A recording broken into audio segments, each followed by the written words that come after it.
દર્શક મિત્રો, હું છું પદ્મા અનિશા. તમે જોઈ રહ્યા છો લોક સામના ન્યૂઝ. તો જોઈએ આજના સમાચાર. સાબરકાંઠાથી અમારી રિપોર્ટર જીતેન્દ્ર સોલંકી સાથે. નીટ પરીક્ષાના પેપર લીક કૌભાંડે દેશભરના લાખો વિદ્યાર્થીઓના ભવિષ્યને અનિશ્ચિતતામાં ધકેલી દીધું છે. પરીક્ષામાં થયેલી ગેરરીતિઓ અને પેપર લીકના આક્ષેપો વચ્ચે વિદ્યાર્થીઓ ન્યાયની માંગ કરી રહ્યા છે. ત્યારે હવે ગુજરાત કોંગ્રેસ આ મુદ્દાને જન આંદોલનનું સ્વરૂપ આપવાનો નિર્ણય કર્યો છે. હિંમતનગર સર્કિટ હાઉસ ખાતે યોજાયેલી પત્રકાર પરિષદમાં વિધાનસભાના વિપક્ષના નેતા તુષાર ચૌધરીએ સરકાર સામે મોરચો ખોલ્યો હતો. તેમણે આક્ષેપ કર્યો કે સરકાર માત્ર નિવેદનો આપી રહી છે, પરંતુ વિદ્યાર્થીઓના ભવિષ્ય સાથે છેડા કરનાર મુખ્ય જવાબદારો સામે હજુ સુધી કોઈ અસરકારક અને કડક કાર્યવાહી કરવામાં આવી નથી. કોંગ્રેસે જાહેર કર્યું છે કે આગામી દિવસોમાં રાજ્યના તમામ જિલ્લા મથકો પર છાત્ર ગુંજ કાર્યક્રમ યોજવામાં આવશે.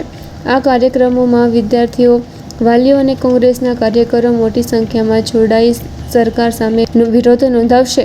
કોંગ્રેસનું કહેવું છે કે વર્ષો સુધી મહેનત કરીને પરીક્ષાની તૈયારી કરનાર વિદ્યાર્થીઓની આશાઓ પર પેપર લીકની ઘટનાએ પાણી ફેરવી દીધું છે.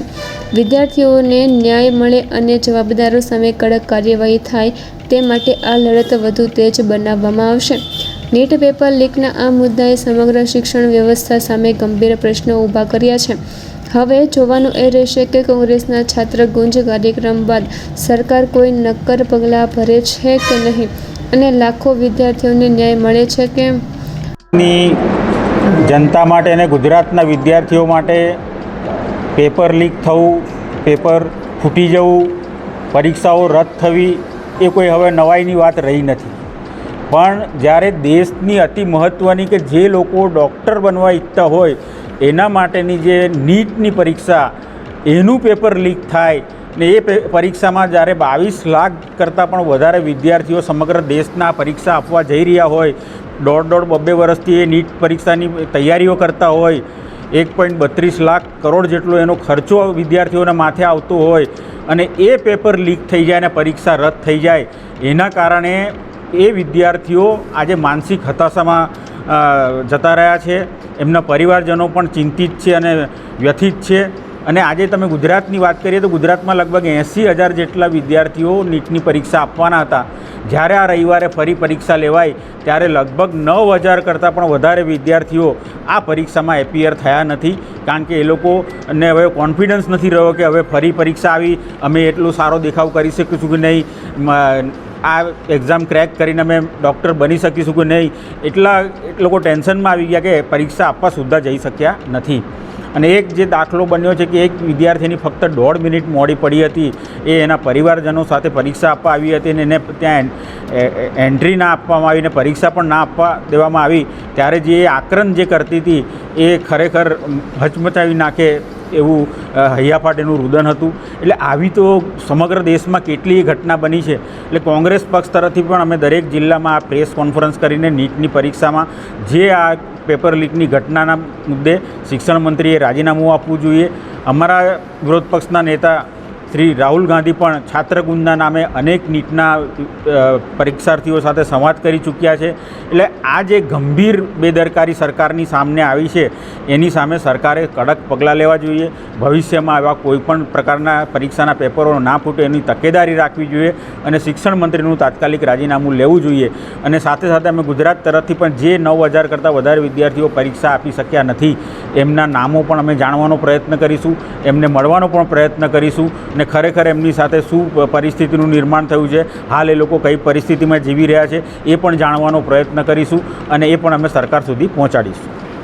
હું પોતે પણ આજે 3 શાળાની મેં પણ મુલાકાત લીધી છે પ્રવેશોત્સવ દરમિયાન. એટલે ઘણી જગ્યાએ શિક્ષકોના ઘટની ફરિયાદ આવે છે, ઘણી જગ્યાએ શાળાના ઓરડાઓની ઘટની ફરિયાદ આવે છે, ઘણી જગ્યાએ જે આંગણવાડી વર્કર બહેનો હોય છે એ લોકોને જે મંથલી મસાલા માટે ને તેલ માટેને જે પૈસા આપવામાં આવે છે 6 મહિના સુધી આપવામાં નથી આવતા, એવી પણ ફરિયાદો આવે છે. અને ખાસ કરીને જે ગુણવત્તા, જે સરકાર અત્યારે એવું વિચારી રહી છે કે સેન્ટ્રલાઇઝ કિચન બનાવી દેવું, એટલે કે સાબરકાંઠા જિલ્લામાં 2 થી 3 રસોડા બને અને 2 થી 3 રસોડામાંથી જ દરેક પ્રાથમિક શાળામાં જમવાનું પહોંચે. એના કારણે કુપોષણનો દર પણ વધી ગયો છે. અને અત્યારની પરિસ્થિતિની વાત કરીએ તો આપણા જે ટોપ 5 જિલ્લા છે કુપોષિત જિલ્લાઓમાં, સાબરકાંઠા પણ એમાંનો એક એક નંબરનો જિલ્લો આજે બની ગયો છે. એટલે ખૂબ ચિંતાજનક આ વિષય છે. અને આ કુપોષણનો શિકાર સાબરકાંઠા જિલ્લામાં અને ખાસ કરીને આદિવાસી વિસ્તારમાં અને જે ગરીબ વિસ્તાર છે જે ખાસ કરીને તમે જુઓ કે પ્રાથમિક શાળામાં ભણવા કોણ જાય?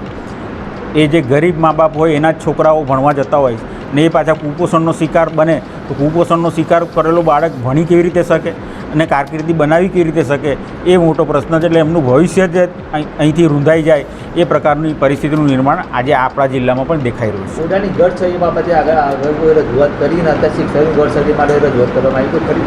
મેં તો શિક્ષણ વિભાગના પ્રવચનમાં આખું 15 મિનિટનું મેં વક્તવ્ય આપ્યું હતું અને એમાં વિગતવાર કે કેટલા ઓરડાની ઘટ છે, કેટલા એ છે અને તમામ વાતો મેં રજૂ કરી જ છે સરકાર સુધી. ને સરકારે બી એમાં પગલાં લઈને કેટલાક પેકેજો જાહેર કરીને અત્યારે ઓરડા બનવાની પ્રક્રિયા પણ ચાલી રહી છે. પણ અહીંયા પરિસ્થિતિ એવી છે કે સરકાર જે ઓરડા બનાવવાનું નક્કી કરે કે માની લો કે સાબરકાંઠા જિલ્લામાં 200 ઓરડા બનાવાશે.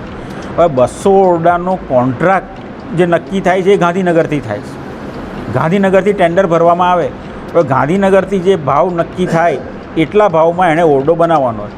હવે સાબરકાંઠા જિલ્લાનો કોન્ટ્રાક્ટર કદાચ સુરતનો પણ હોઈ શકે, સૌરાષ્ટ્રનો પણ હોઈ શકે, ઉત્તર ગુજરાતનો પણ હોઈ શકે.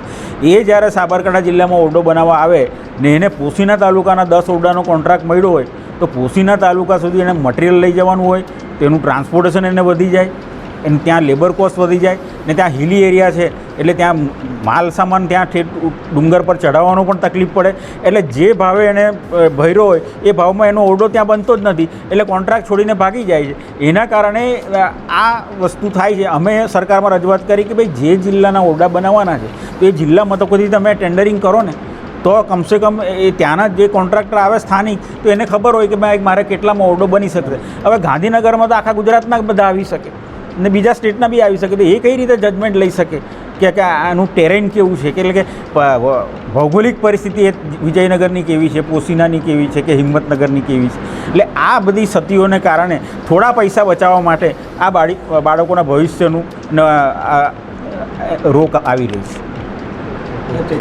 ચૈતર વસાવાને આજે સેશન્સ કોર્ટ દ્વારા રાજપીપળા ખાતે જે એમની સામે ગુનો નોંધાયો હતો વન વિભાગના કર્મચારીઓ સામેનો, એમાં જે જજમેન્ટ આપ્યું છે એમાં લગભગ 9 જેટલા જે આરોપીઓ હતા એને દોષિત ઠરાવવામાં આવ્યા છે અને ચૈતરભાઈ વસાવાને પણ 7 વર્ષની સજાની જોગવાઈનો ચુકાદો આપવામાં આવ્યો છે.